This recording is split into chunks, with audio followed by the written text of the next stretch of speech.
अगर हम अपनी तुलना दूसरों के साथ करेंगे तो मन अशांत ही रहेगा।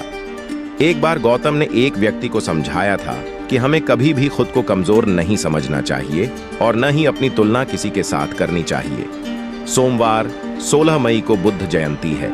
जानिए गौतम बुद्ध से जुड़ा खास प्रसंग। गौतम बुद्ध यात्राएं करते रहते थे और कभी कभी कुछ गांवों में ठहर भी जाते थे। ऐसे ही बुद्ध एक गांव में ठहरे हुए थे। उस समय उनके पास एक व्यक्ति आया और बोला, तथागत कृपया बताइए कि मेरे जीवन का मूल्य क्या है। बुद्ध ने उस व्यक्ति की बात सुनी और उसे एक पत्थर देते हुए कहा, तुम पहले इस पत्थर की कीमत मालूम करके बताओ, इसके बाद मैं तुम्हें तुम्हारे जीवन का मूल्य बता दूंगा। ध्यान रखना, यह पत्थर बेचना नहीं है, कीमत मालूम करके इसे वापस ले आना। वह व्यक्ति बुद्ध का दिया हुआ पत्थर लेकर बाजार में गया। सबसे पहले एक फल वाले से उस पत्थर की कीमत पूछी।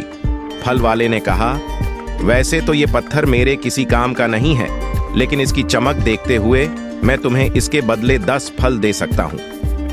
इसके बाद वह व्यक्ति पत्थर लेकर एक सुनार के पास पहुंचा। सुनार पत्थर दिखाया और बोला कि मुझे इस पत्थर की सही कीमत जाननी है।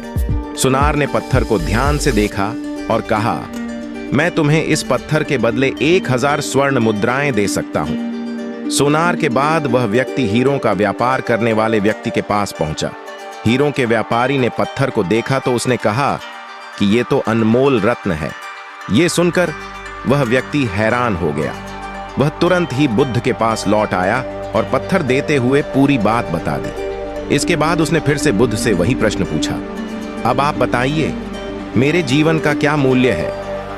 बुद्ध बोले, मैंने तुम्हें इस पत्थर की कीमत जानने के लिए भेजा था। सभी लोगों ने अपनी अपनी शक्ति के अनुसार इस पत्थर की कीमत बताई है। ठीक यही बात हमारे जीवन पर भी लागू होती है। सभी लोग दूसरों की अपने अपने सामर्थ्य और जानकारी के अनुसार तय करते हैं। इसलिए हमें खुद को कमजोर नहीं समझना चाहिए। कभी भी अपनी योग्यता की तुलना किसी और के साथ न करें। अपनी योग्यता, अपने जीवन की कीमत हमें खुद ही समझनी चाहिए। कोई दूसरा व्यक्ति हमारे जीवन की सही कीमत नहीं बता सकता है। इसलिए कभी भी खुद को दूसरों से कम न समझें। हर एक अगर आपको वीडियो अच्छी लगी हो तो लाइक, सब्सक्राइब करना ना भूलें।